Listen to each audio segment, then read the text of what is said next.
So one of the things I wanted to ask you about, CJ, is like what should and should not be included in gross margin. So I've been noticing a trend with these AI apps. A lot of them have free tiers.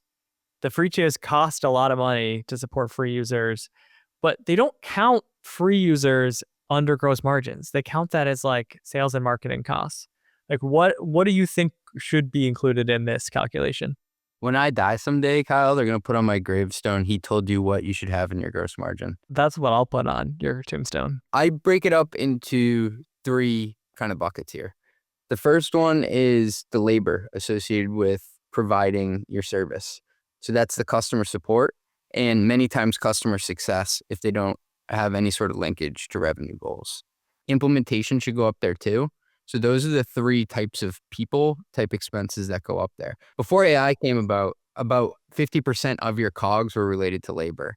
And then the other buckets would be any sort of API connectivity type stuff. So who are you paying to pass on their rails? If you're a payment processor, that would be the underlying like Visa, MasterCard fees.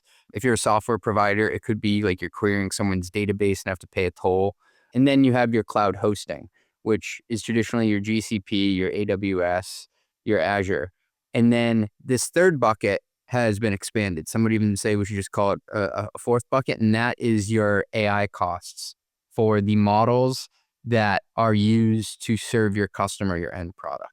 And I know we're using AI in everything now, so I'm specifically just talking about the stuff that goes in the product to serve them. I'm not necessarily talking about any AI you're using internally to develop the product or to make your team more efficient. So would you include AI costs of supporting free users? Is that a cost of goods sold or is that sales and marketing?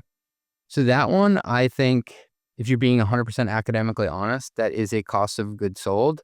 If you put it in the sales and marketing category, I think it's a bit hand wavy. You're basically saying this is the cost to acquire a customer, when in reality, after you acquire that customer, you're still going to have to pay that, right? Like, in fact, after you acquire the customer, that cost is going to go back up to the top and it's going to make your gross margin worse. So you can get away with that for a while, but I think long term, if you rely on customer acquisition through giving away inference, it's going to weigh down and burden your gross margin over time if you're successful. So we should give folks that caveat, just that not all gross margin calculations are going to be the same. And like what you see in your business might not actually be apples to apples with someone else, even if it seems like it should be. Where I'm struggling is thinking about our margin profiles for AI. Are they going to be more like retail, like 20%? Or are they going to be more like SaaS of 80% or somewhere in the middle? One of the things that will impact this is that right now we're in this token maxing era where spending a lot of money on AI products is almost feels like if you're not doing it, you're falling behind. And people don't seem to be that price sensitive around AI. And I have to imagine like we're not going to continue in token maxing era forever. I don't think we will. And so I consider myself a bit of an earnings call historian. And I remember in Q4 of 2022, Frank Slootman of Snowflake hopped on the mic and he used the O word for the first time: cost optimization. If you think about their model, it's predicated on consumers using credits, consuming them. And after that, you saw this domino effect of all these other publicly traded companies being asked questions about optimization and how their customers were looking at the cost profiles. And so I don't think this goes on forever. I do think it will take some time to work itself through the system because problem is people don't know how to measure the ROI yet, right? Like people got their heads around measuring what the ROI was from having a data warehouse. And then they said, well, now we need to optimize the cost. Right now, we're still kind of in the mess around and find out stage. With Snowflake's model, I think their idea was they have amazing expansion potential and the expansion is tied to consumption. But customers aren't going to like go wall to wall with Snowflake if they think that it's a bad ROI. If they can take some short-term pain of optimizing that consumption, they'll get the long-term gain of like higher LTV, very sticky customers. But we certainly have not been through a wave of optimizations in AI. And I don't know if people have any of the visibility to optimize their spend on AI. I'm actually seeing a bunch of compelling companies pop up that help you optimize your spend here. So one is called Cloud Capital. And what they're doing is they're helping you Similar to how, do you ever remember like when you had an AWS or GCP bill, it would just be like this lump of credits. You're like, oh, we spent a lot. But then you had to go a step further to say, okay, now we actually need to segment it into the workflows and like what's the infrastructure versus what's on the maintenance of the product versus net new. We need to get that visibility now on AI. Yeah, there was this like a wave of products. There's a company called Cloud Health in Boston Yep. that was like a basically like cost visibility and cost management for AWS. I think they would charge like 1% of your AWS bill and promise to save you like 10% of your bill. And there was like a whole cottage industry of these players for compute because they weren't getting that type of data from AWS itself. And I also don't think every company out there knows how powerful of a model they need for each task that they're just trying to do. I was trying to draft something the other day. I was like, this is coming out like absolutely horrible. What is this? And I realized like I had like 5 models somehow of ChatGPT running in the background. And I flipped it to the latest one. I was like, this is 10 times better. So if you're doing like, hey, I forgot my password on a login on a customer support ticket, maybe you can use that crappy one that I was using and was like bewildered by how bad it was compared to today.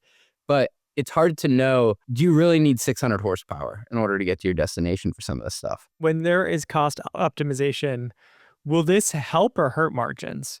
Of who? I mean, of the AI apps, of companies that are essentially delivering AI capabilities to customers. My sense is it's going to be net neutral because they will get cost optimization from the underlying OpenAI and Anthropic and whatever else models, but then their customers will also ask for optimization. So in the end, I think optimization helps the end consumer of this. If you're on the application layer, you're going to have to rob Peter to pay Paul a bit in order to keep it in the same place. Yeah, I think that I can see a couple of directions here. Like, I think on the one hand, as customers optimize, that's often like optimizing their overall consumption. So not using as many AI tokens in general. And so like that in theory means that they might be willing to pay more per token if they're cutting half their token usage. But then the flip side of it is just as companies are paying a lot more attention to cost optimization, they're all of a sudden way more aware of the trade-offs between different models and can we send some of these workflows to open source or local models to save money, and then that puts a lot of pressure on justifying your cost per credit or token or whatever it is. Like it's really hard for you to justify charging a big premium if your customers are super aware of all the alternatives. And we can get back to gross margin in a second, but just a PSA to people that cost optimization does not just mean using less of the tool you have. It's also getting rid of other tools. So I was talking to a CFO recently, Kyle, and he said, my team is messing around with Lovable, Replit, and then he named 2 others. He said, next year, we only plan to have 1 of these. So cost optimization comes in multiple formats. It's not just turning down the volume on one vendor. Although in a usage model, you can kind of have multiple vendors and like play them off of each other in a way that isn't so feasible in a like fixed subscription model. But I hear your point that people are gonna maybe start with multiple, see where there's the best performance and the best cost, and then they're gonna try to consolidate everything around one, and then maybe they get some volume discounting or better pricing for their scale and fewer redundant capabilities.